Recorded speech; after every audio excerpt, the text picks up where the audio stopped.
जहां बिहार विधानसभा का शीतकालीन सत्र का आगाज हो चुका है।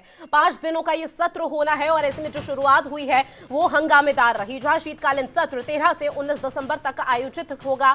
ऐसे में नीतीश सरकार को कटघरे में खड़ा करेगा विपक्ष। जहां सत्र के पहले दिन विधानसभा अध्यक्ष का संबोधन होगा। तो बड़ी खबर आपकी टीवी स्क्रीन पर, जहां कुढ़नी विधानसभा उपचुनाव में विजयी बीजेपी के उम्मीदवार इस दौरान शपथ लेते हुए भी नजर आएंगे। तो नीतीश सरकार को घेरने की तैयारी में विपक्ष पूरी तरह से धरातल पर उतर चुका है। तमाम मुद्दों को लेकर अब सदन के अंदर जो सत्र का आगाज हुआ है, जो सत्र की शुरुआत होगी, वो हंगामेदार रहने के आसार पहले से ही जताए जा रहे हैं। तो बड़ी खबर, जहां बिहार विधानसभा शीतकालीन सत्र का आगाज हुआ और ऐसे 5 दिनों का ये शीतकालीन सत्र होना है, जिसको लेकर तमाम सत्ता पक्ष और विपक्ष की पहले ही यहां पर बैठक हो चुकी है। किन किन मुद्दों को सरकार को यहां पर आड़े हाथ लेना है, उस मुद्दे पर पहले से ही यहां रणनीति बनाई गई है। और इसके साथ ही राज्य सरकार की तरफ से भी पूरी तरह से रणनीति के तहत यहां पर सदन के अंदर जो कार्यवाही है शीतकालीन सत्र की, वो शुरू होती हुई नजर आएगी। क्योंकि विपक्ष, जाहिर सी बात है कि तमाम मुद्दों को लेकर सरकार को आड़े हाथ लेगा। कई सवाल यहां पर तमाम मुद्दों के साथ पूछेगा, क्योंकि जनहित के जो जुड़े हुए मुद्दे हैं उनको यहां पर सदन के अंदर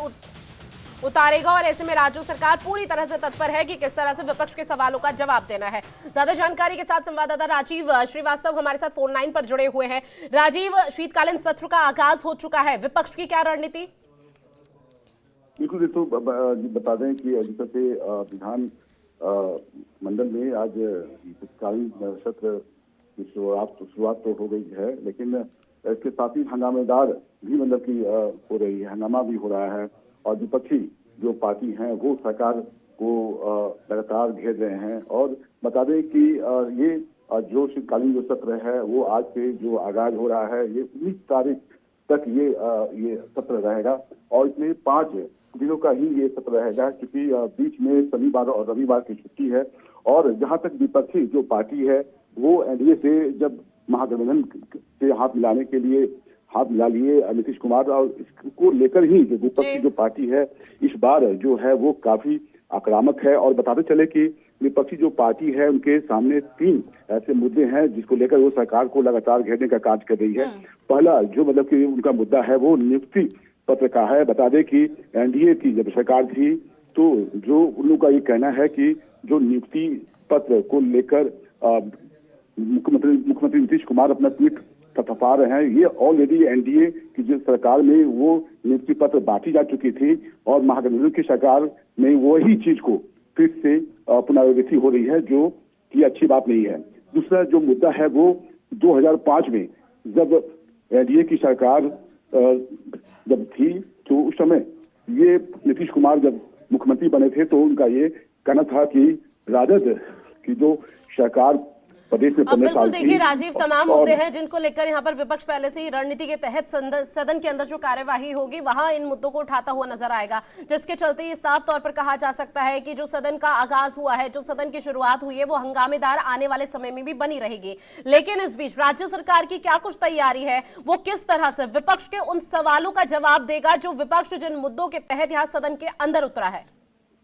बिल्कुल, देखो बता दें कि इस बार जो मतलब कि एनडीए है वो विपक्षी की भूमिका में है। और ये इस बार का जो शीतकालीन जो सत्र है वो ये काफी महत्वपूर्ण माना जा रहा है। और यही वजह है कि जब एनडीए की सरकार थी तो प्रतिपक्ष नेता के तौर पर तेजस्वी यादव थे, और इस बार जो वो सरकार में है, डिप्टी सीएम है। और इस बार जो विपक्षी जो पार्टी है लगातार सरकार पर हमलावर होती दिखाई दे रही है।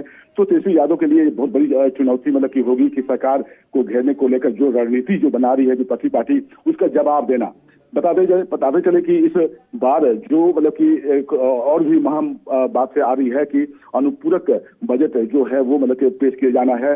बता दें कि इस बजट में सरकार जो मतलब कि राशि जो खर्च नहीं करती है उसके बाद वो सदन से वो अनुमति लेती है कि वो जो राशि है वो कैसे खर्च करे। तो तमाम ये जो चीजें हैं वो मतलब कि अभी सदन जो है वो सुचारू रूप से नहीं चल रहा है। बता दें कि दोनों सदनों में अगर हम विधान सभा के जो अध्यक्ष हैं अवध बिहारी चौधरी, उन्होंने मतलब कि सभी विपक्षी पार्टियों से उन्होंने एक तरह से अपील किया था कि सदन को सुचारू रूप से चलाया जाए, क्योंकि जनहित से जुड़ा हुआ ये शीतकालीन सत्र को बुलाया गया है।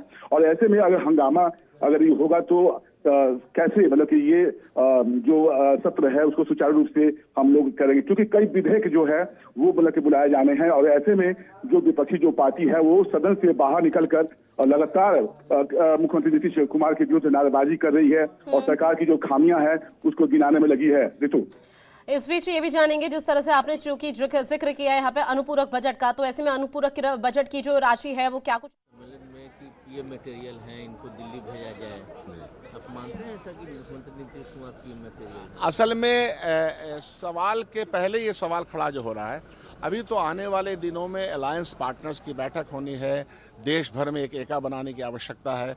नीतीश कुमार जी ने जो एक रोल प्ले किया बिहार में तमाम अलायंस पार्टनर्स के साथ भारतीय जनता पार्टी के जो पटखनी दी है, वो एक बहुत ही मस्बत कदम है, वो एक अच्छा कदम है, सराहनीय है और उस लिहाज से इनका एक रोल रहा है, उस रोल को निभा रहे हैं और इससे आगे कोई बात नहीं है। इससे आगे कोई बात कहने की जरूरत नहीं, वो तो कबल अज़रत की बातें हैं। ये चीज़ें दिल्ली में जब चुन करके मेंबर ऑफ पार्लियामेंट आते हैं वो फैसला कर लेते हैं, आज से फैसला करने की आवश्यकता नहीं, लेकिन जो इनका रोल है बहुत इंपॉर्टेंट है।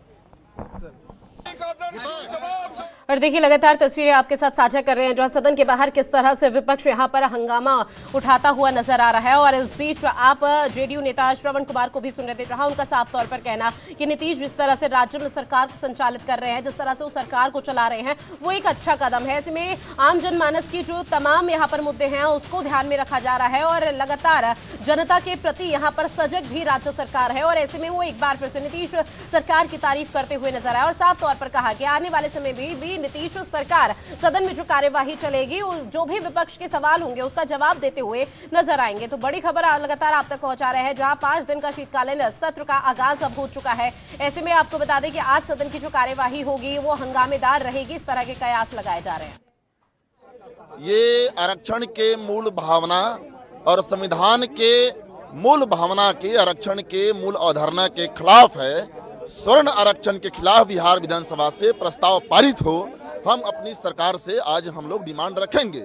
न्यायाधीशों की नियुक्ति में आरक्षण लागू हो, न्याय प्रणाली पे जो बीजेपी आरएसएस की कब्जा करने की साजिश चल रही है, उसके स्वतंत्रता पर जो हमला हो रहा है उसके खिलाफ हम लोगों का प्रोटेस्ट चल रहा है। मनोज मंजिल, विधायक, अज्ञा विधानसभा, माले।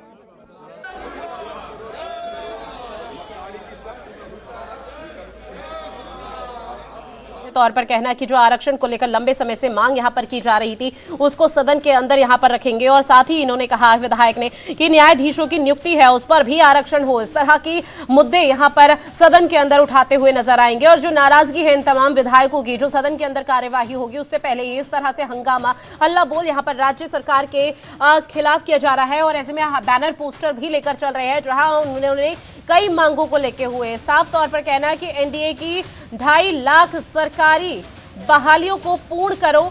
इस तरह की नारेबाजी यहां पर लगातार की जा रही है।